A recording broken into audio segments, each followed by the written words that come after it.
So we're going to do limits and continuity for functions of more than one variable. So quick reminder, last time, what did we do? Last time, we looked at the idea of a brand new kind of function, functions of more than one variable. So an easy example is z is equal to f, x comma y. That's a function of two variables. And functions of more than one variable are really nice to work with because we're going to be doing a lot of it. And there's some similarities between functions of more than one variable and functions of a single variable, but there are also a lot of differences. And one of the differences we saw last time was the fact that when you're finding domains, like functions of two variables, the domain is in R2 or two space. Okay? They're not intervals. So let's take a look at a Calculus 1 review. So we're going to do limits now. So let's quickly review what it meant to be a limit in Calculus 1. So when you had a function of a single variable, y equals f of x, and somebody said, hey, the limit of f of x is equal to L as x approaches some number c. Great. And what did that mean? It meant that if the difference between x, some arbitrary x, and that constant c was between 0 and some small number delta, then the function was very close, within some very tiny distance epsilon of your limit L. Okay, and the picture of it looks like this. If this is the x-axis here, as x gets really, really close to c from either the left or the right, the function gets closer and closer to the value of L coming from any direction there. Okay, so this is just a little reminder of limits from Calculus 1. And they use this epsilon delta definition. Now, for us to come up with an analogous version, we can say that a function of two variables has a limit L as an arbitrary point P approaches a fixed point we're going to call P naught. P subscript 0, we call it P naught, if the distance between your function and the limit can be made arbitrarily close. So here's the notation we are going to use right here. Key. It looks sort of similar to your Calculus 1, but there's a little bit of a difference there too. So you're going to take a lim, Lim, of a function, and here they have two variables there, x comma y, and it'll be equal to some L limit. Hopefully it might if the limit exists. And down here, this looks a little bit different because instead of x approaching some constant c, you've got an arbitrary point xy with a little arrow here. That means it's approaching some fixed point x naught, y naught. That's the notation. And we're going to still use absolute value notation when we do our epsilon delta definition. So we still are going to have our function fxy, the difference between it and L, absolute value of to be less than epsilon. So here's the big difference between functions of two variables and functions of one variable. We don't have intervals in this world. So we don't have a such thing as an interval in 2D. So we're going to come up with a 2D analog for intervals, which is known as a delta neighborhood. Delta neighborhood, what? About some fixed point P naught. And this is a picture of the delta neighborhood right there. It's just a disk. It's just a circle. So where the radius is delta, that's the delta neighborhood. So if you pick some arbitrary point in this delta neighborhood here inside this circle, you just want that distance between that arbitrary point xy and the fixed point, which is the center of this disk, to be less than delta. That's all. So this delta neighborhood, you're defining it as a disk centered at x naught, y naught with radius delta greater than 0. Now we can describe this disk using set notation. First, you have these curly braces here, and then it's going to be all of the ordered pairs x comma y, such that vertical bar, the square root. This is I'm just using the distance formula here. The distance between the arbitrary point xy and that center point, x naught, y naught, so we're taking the square root of the sum of the squares of the differences, as long as that distance is less than delta. We're inside the disk. Now, you'll notice this disk has a dashed line for its border because that means it's an open, kind of like analogous to an open interval. It doesn't include the border because of the dashed line. And we call it open. You've heard of an open interval that doesn't include its endpoints. Well, we have an open disk if it's got a dashed line. If somebody did put a less than or equal to sign instead of this strictly less than, but we're not going to, you could say that the disk is closed. Some other quick definitions, and this is mostly for the math majors in the room. If you've got some region, we say an interior point is a point that's inside a region where you can draw a little delta neighborhood about that point. That's the official definition of interior. And you can go, well, it looks like it's interior. Yeah, but how do you, technically define it? Because a boundary point, the reason why this is a boundary point here is because when I do try to put a delta neighborhood around it, the delta neighborhood isn't totally inside my region. Half of it's outside and the other half inside. That's how I define a boundary point. So if a region contains all its boundary points, the region is closed. And if the region doesn't contain any of its boundary points, it's open. And now you're ready for the official epsilon delta definition for a limit of a function of two variables. So here it is. Let f be a function of two variables defined, except possibly at that point, x naught, y naught. On an open disk, open means it doesn't contain the border. You got a dashed line for a border. Centered at x naught, y naught, let L be a real number, then this limit of fxy is equal to L, the limit, as xy approaches the fixed point x naught, y naught, if for each epsilon greater than 0, there corresponds a delta greater than 0, such that the absolute value of the difference of f and L is less than epsilon whenever that distance between xy and the x naught, y naught is less than delta. And here's what it looks like geometrically. You're having a point approach x naught, y naught, and then you're getting closer and closer to some L. Okay, good news. I'm not going to make you do epsilon delta proofs in this class. So, how are we going to do limits in this class? Well, we'll do very carefully, okay? Typically with direct substitution, you might have to use the replacement theorem a little bit. Here's what you're not allowed to use, L'Hopital's rule. Well, I thought you were letting us use L'Hopital's rule. Only when you're doing limits for functions of a single variable can you use L'Hopital's. Okay, so there's some restrictions here. So let's evaluate example 1. This is easy. Step 1 is just like the step 1 for limits that you did for vector valued functions, okay? You're just going to do direct substitution. What is the direct substitution? Looky here. It says you want the point xy to approach the fixed point 1, 2. And so you're just going to do direct substitution. You'll substitute a 1 in place of any x's that you see.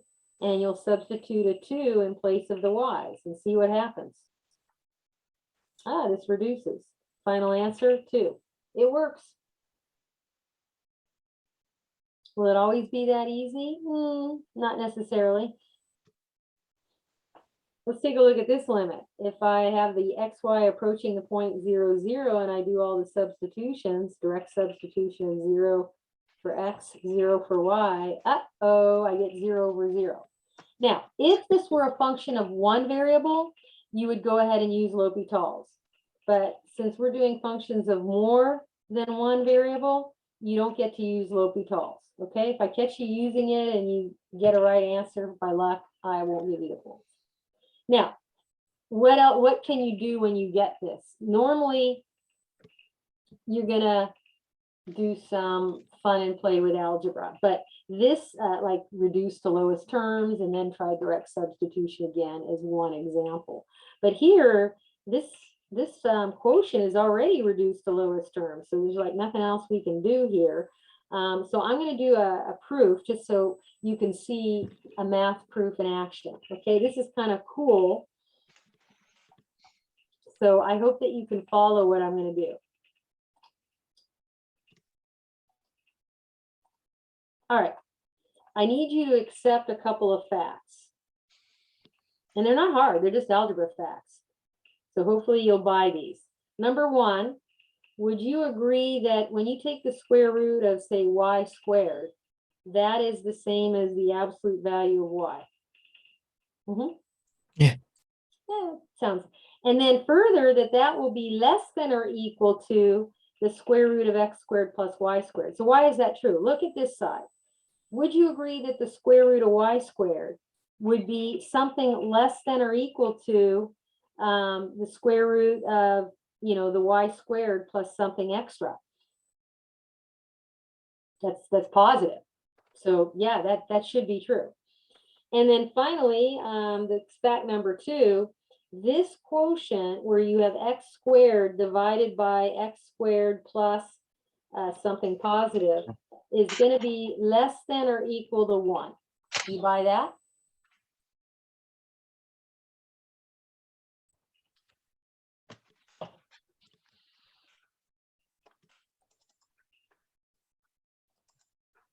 If you buy those two facts, then I'm going to prove that this thing has a limit of 0 using an epsilon delta proof, okay? So I do want you to just see an epsilon delta proof in action when it comes to functions of two variables, especially for those of you that are math or computer science majors, because both of those majors require upper division courses where you have to prove things. And you'll get a little taste of proofs in Math 265, also known as discrete. So you will see a little bit of that flavor of thinking right here, and some logic here. Logic. So the first thing we start with this epsilon delta proof is in a delta neighborhood. Remember, a delta neighborhood is like a disk, a circle, about that center point, because you're having a limit approach 0, 0. You have the distance between an arbitrary point xy and the 0, 0. If I use the distance formula, it would look like that. And that's going to be something positive, and we want it to be less than delta. It's going to be sticking in our delta neighborhood. And if I rewrite this a little prettier, it's just going to be the square root of x squared plus y squared. Okay, so for any point xy that isn't exactly sitting on top of 0, 0, you're going to have fxy minus L equal to absolute value of fxy. And we're trying to prove that this L is 0. We're trying to, see what happens. fxy minus 0.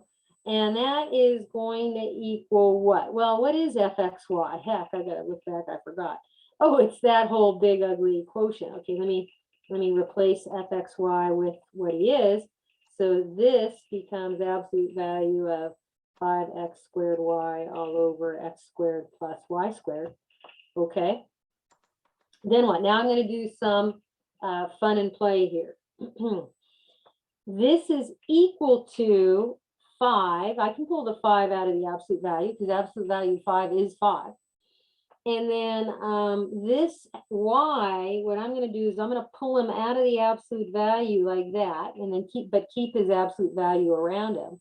And then I'll let everybody else who is inside of the absolute value bar stay. I haven't really done anything, nothing exciting here in this little mini proof. Now, since you guys supposedly bought my handy facts, let's use one of the facts. Which fact? Let's look at fact number 1, where you bought that the absolute value of y is what?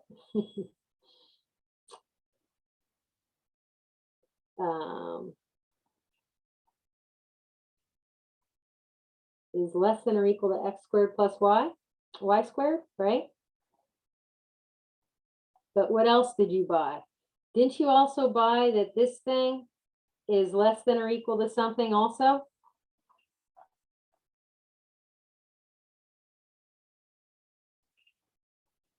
Okay, so we're going to kind of do all of that. This thing right here has to be less than or equal to 5 times square root of x squared plus y squared. And then this is 1. Okay, but now this square root of x squared plus y squared, remember, had to be less than delta because we're assuming we're in a delta neighborhood. So we're going to use this back right here, which is part of our premise, and go, oh, this better be less than 5 delta. And then we're going to finish off by saying we're going to choose our epsilon to be equal to 5 delta. And then we can say that delta is equal to epsilon over 5. And then we conclude that, yes, the limit exists. And in fact, it is 0. Okay. So, you know, I'm not going to ask you to rattle off any epsilon delta proofs in this class, but I did want you to see one just for your enlightenment. And they always involve some trick. Some people are very good at proofs. And if you are, then you may consider majoring in math. Okay, so what is the normal way we're going to do limits? We're not going to go through all that epsilon delta stuff. Let's hit it. So direct sub and your limit facts. Here we go. Example 3, evaluate this limit. The limit as xy approaches 0, 0 of that function. Okay, direct sub 1 over 0. Does anybody remember what 1 over 0 is? In your limit. Infinity, right? On the 5. Yeah, infinity. Oh, wait, never mind. Now the limit actually doesn't exist. You know, if you want to put DNE here, I guess that would be okay also, but it shoots up. And so why is that? Like if you graph 1 over x squared plus y squared, and let me go back on. Here's a picture of z equals 1 over x squared plus y squared. So you can see that if you approach 0, 0, you kind of hit, you know, you're going to this thing that goes up and up forever, approaching infinity. Sweet.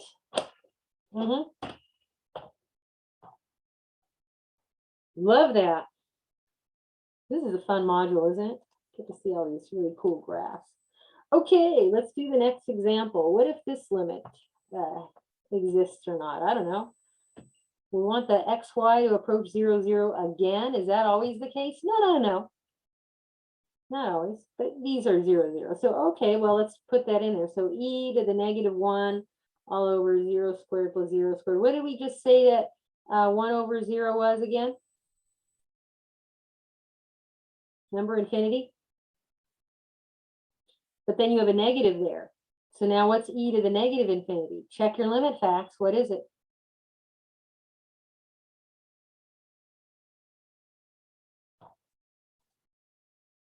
Wasn't it 0? Yeah, very good. 0. And that is the answer.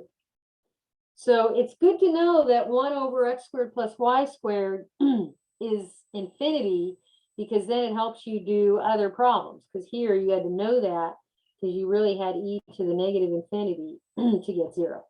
Okay? So then go to the next problem. Evaluate this limit. Lim as xy approaches 0, 0. Arctan 1 over x squared plus y squared. Okay, direct sub. But wait a minute, isn't 1 over 0 infinity? Yep. What's arctan of infinity? Is it infinity? Pi over 2. Good. And we're done with example 5. Limit exists, it's pi halves. Okay, now let's do some Calc 1 review, because it'll help you in the next problem. Remember, you're forbidden from using L'Hopital's on functions of more than one variable. So you kind of have to reach into your toolkit and pull out other tools that you can use that you may have learned in the past. In Calculus 1, typically you're not allowed to use L'Hopital's, although there are some Calculus 1 instructors who like to teach L'Hopital's. When I teach Calc 1, I do not teach L'Hopital's rule. I think that that should be saved for Calculus 2. That's just my opinion. So in Calculus 1, since I forbid my Calculus 1 students from using L'Hopital's, we have some other tools that we can use.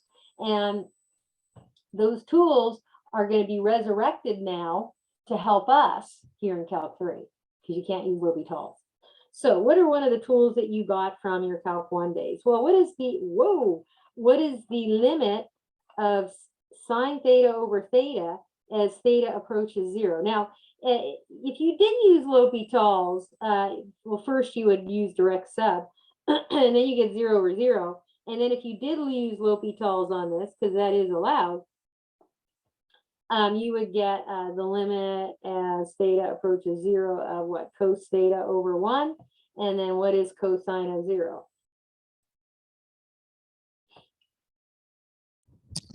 1. 1. So what do I want you to get? The key point is when you take a limit as theta goes to 0, this doesn't work for theta going to any other things, okay?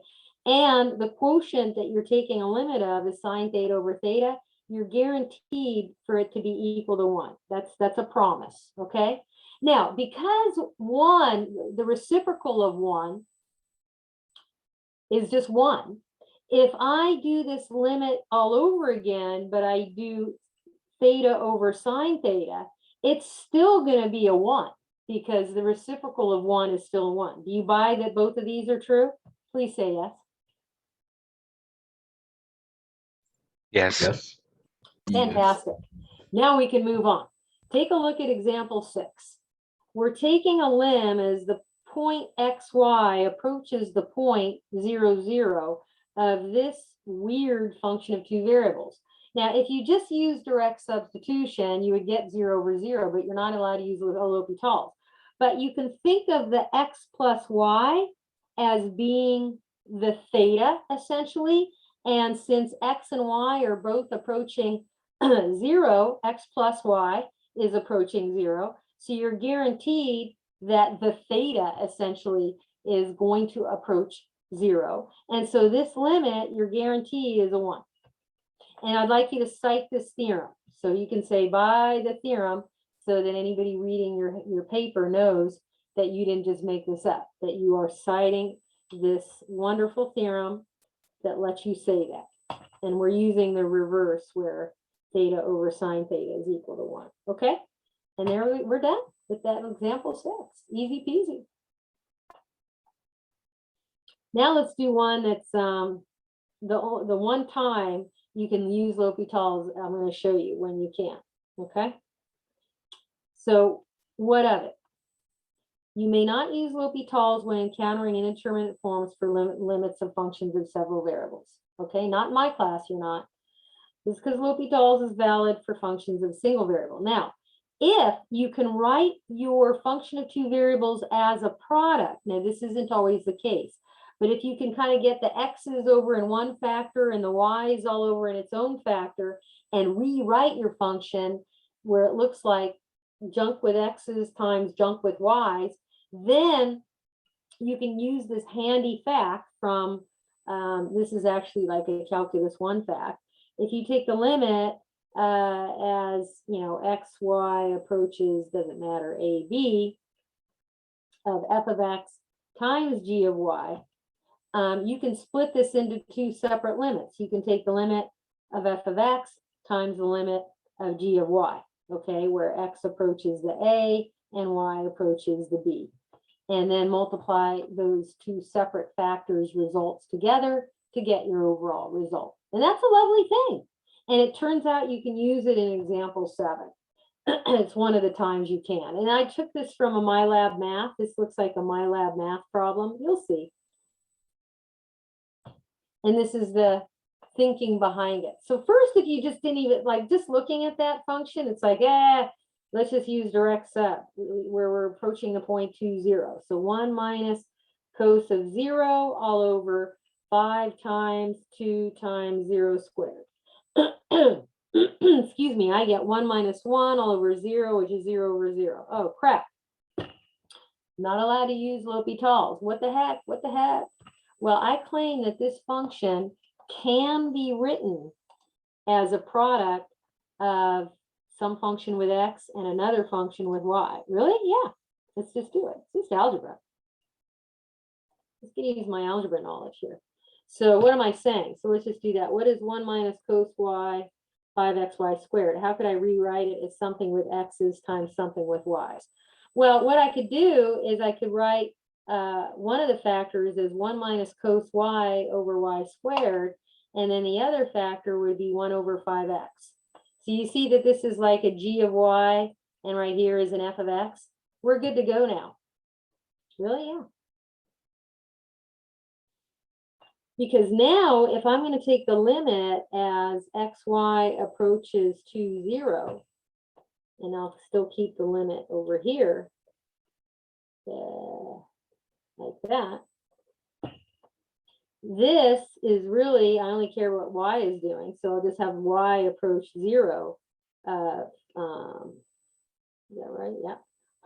1 minus cos y all over y squared, whatever that is, times the limit as x approaches 2 of 1 over 5x. And let's just do these separately and then multiply the results. So first, when I'm doing this limit, this is just calc 1. First I'll do, direct sub. Oh no, I get 0 over 0. Go use L'Hopital's because you can, because this is just a function of one variable. Okay, L'Hopital says I'm still going to take a limit as y goes to 0. I'm going to take the derivative of the numerator, which is going to be, I think that's going to be positive sine y, and divide by the derivative of the denominator, which is 2y. Now try direct sub. Sine of 0 divided by 2 times 0. Oh no, I get 0 over 0 again. Hey, don't worry, use L'Hopital's again. So you're going to take the limit as y goes to 0. The derivative of sine is cos. The derivative of 2y is 2. Now use direct sub. Okay. And I get 1/2. Okay, save that for later. Now go do this other factor. Just use direct sub. 1 over 5 times 2. Ooh, that's just 1/10. I didn't even need L'Hopital's. Fantastic. Final answer is 1/2 times 1/10, and I get 1/20. And that is the limit. And I'm done.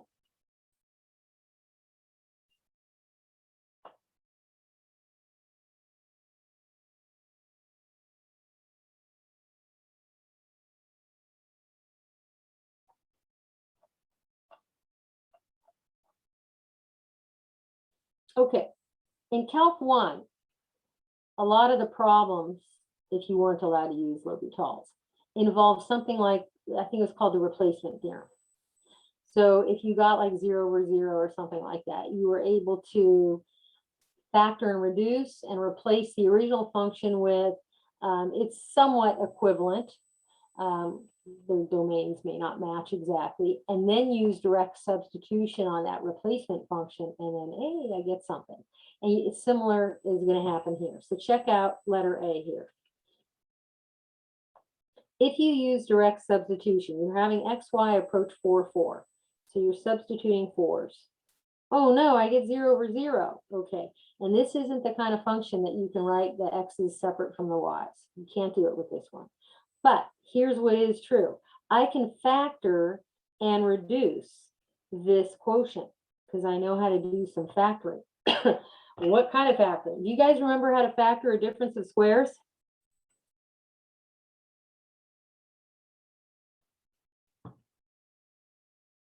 Maybe. I hope so. Wait. So, Oh, difference of squares, you said? yeah. Times in parentheses minus y. Yeah. Yeah. So if you're going to factor that denominator, because it is a difference of squares, you're going to go, okay, x plus y, x minus y. Cool. Then what? Hey, reduce. So then we only need to bother with taking the limit as xy approaches 4, 4 of 1 over x plus y. Okay, now try direct sub. Well, what's 1 over 4 plus 4? Oh, I get 1/8. I'm done. That's known as the replacement theorem in action. We replace the original function with the reduced form, and it worked out. Now we're going to do a harder one. So if you have xy approaching 4, 1, so first up, direct sub. So I'm going to substitute 4 for x and 1 for y. And in the numerator, if that's not an equals, that's a minus. I get 4 minus 4 all over 2 minus 2, which is 0 over 0. Ah. Can't use L'Hopital's. Yeah. But you're going to factor. Now, what do you mean I'm going to factor? This doesn't even look like it can factor. This looks nuts. Well, here's the deal. We're not going to factor yet. We are in a bit. We're going to multiply by a special version of 1. Are you kidding me? No, I'm not kidding you. And you probably saw this back in a Calc 1 class, because when I teach Calc 1, I make my students do this too when they've got radicals, okay? So I'm just saying you can do this. So I'm going to multiply this yucky quotient by 1. So what is the 1 going to be? It's going to be the radical conjugate of the denominator. So look at the denominator. The radical conjugate is square root of x plus 2 square root of y. And radical conjugates are cool because when you multiply a radical conjugate with its pair, you eliminate the radicals. That's the cool thing about it. So this is just a special version of 1. That's legal. You're allowed to multiply any expression you need to, as long as it is a 1. Well, what does that buy me? If you multiply these two denominators together, that's basically, it kind of looks like a difference of squares getting multiplied together, which you know is going to be a squared minus b squared. So the product of those denominators is going to be square root of x squared minus, so let's just do that. You're going to have the a squared minus the b squared. Or you could FOIL it out if you don't believe me. Now the numerator, careful. What am I going to do with the numerator? I am going to factor out a y from that first factor, because you know it is a common factor and I can do that. So then my other factor will be x minus 4y. And I still have that. Don't FOIL out the numerator, okay? Like, don't. Leave the square root of x plus 2 square root of y alone. Don't FOIL anything there. Only FOIL out the denominator. Okay, well, how come? Because you're going to see something wonderful happen in about 2 seconds. If you look at the denominator and do the cleanup, you will get x minus 4y. And the reason why that's wonderful is that cancels with one of the other factor in the numerator. And at this point, you only have to worry about taking a limit as xy approaches 4, 1 of the factors that are left that did not cancel. And now use direct sub. Oops.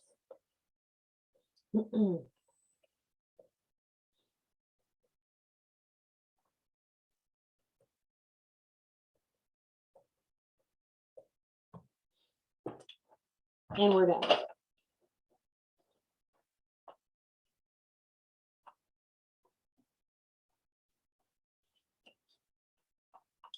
So what's the recap on these last 2 problems? These are Calc 3 problems that use Calc 1 material. Pretty cool, huh? So I'm going to do half of one, and then I'm going to have you try with a buddy the other half. Okay? So what am I saying? So take a look at the example on this next page. Did all this work? And I'll start you off how to do this problem, and then I'll let you try with a buddy to finish it off. The hard part is factoring a trinomial. Now, I know some of you are really good when it comes to factoring a trinomial. You know, you may have experienced like maybe x squared plus 5x plus 6. Do you guys know how to do that in your head, maybe?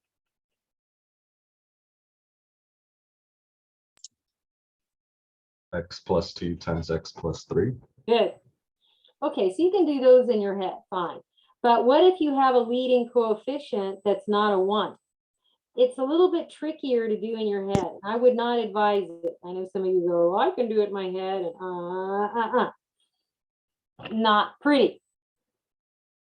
So let's go over how you would factor, because what's going to happen when you replace xy with 3, 2, I'll just let you do the work. It is going to end up where you'll get 0 over 0. It's going to be kind of a hot mess. And it's like, now you're not allowed to use L'Hopital, so, and I claim this limit exists. So what the heck? So here's the deal. I am going to show you in slow motion how to factor this trinomial. And you did this in a beginning algebra class, trust me, where you factored trinomials of 2 variables. I know, because I taught that class many times. And I'm going to give you personal private lessons on how to do it. Now, some of you go, oh, I know how to do it using the diamond method. Go ahead. And what I've seen from my teaching is my experience is some people who claim they've got that diamond method down cold make a lot of mistakes still. And they don't factor very well. And then some students, after I show them this factoring idea, they go, oh, that's nice, but you know, I'm no longer in algebra class. I'm a grown up in calculus and I don't need to learn how to factor anymore. You know, that's for babies. Well, if you're going to take differential equations, and that's a very hard class, you have to know how to factor a lot of polynomials, even polynomials of higher order, like 3rd degree, 4th degree. So if you don't know how to factor polynomials and you think it's for babies, it's not going to be fun for you when you take differential equations. There's an old adage that says, hey, if you really want to find out if you know algebra, take calculus, because calculus uses so much algebra. But there's another adage that says, if you really want to find out if you know how to do your calculus, take differential equations. Yeah. So I'm going to go over how to factor 6x squared minus 13xy plus 6y squared. And I'm going to show you what's called the key number method. Okay? Not the diamond method. So first you have to find the key number. And the key number is the lead coefficient on the x squared term multiplied by the lead coefficient on the y squared term. So for us, 6 times 6 equals 36 is the key number for this particular trinomial. Trinomial is a polynomial of 3 terms.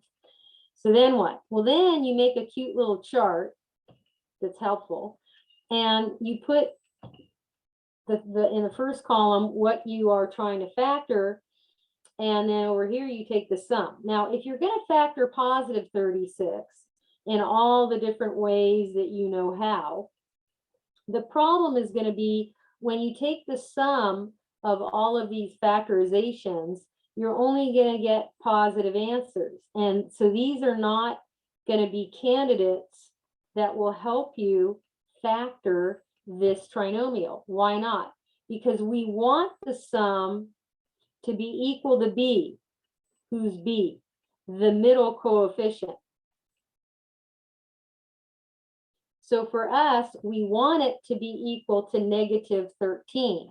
And none of these are equal to negative 13. So we're like, we're screwed. That means it doesn't factor. Well, no. Here's another alternative, and I hope you agree to this. When you are dealing with products, the product of 2 negative numbers does give you a positive. So you can think of other ways to factor positive 36 are -1, -36, and so on. And so if you add these guys all together, you will get negatives, and you are going to get what you need right here. So -4 and -9 are definitely factors of positive 36.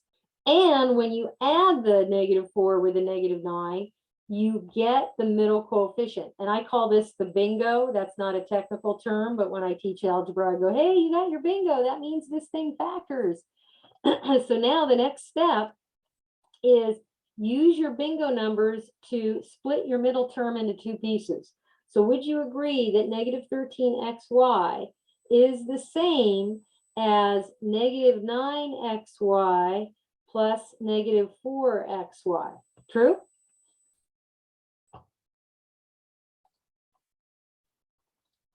And then you copy down your first term and you copy down your last term, and then you do something called factor by grouping. You group the first two terms and the second two terms, and you factor out their GCF, greatest common factor. So the GCF with this first pair is what? 3x, and then the other factor would be what?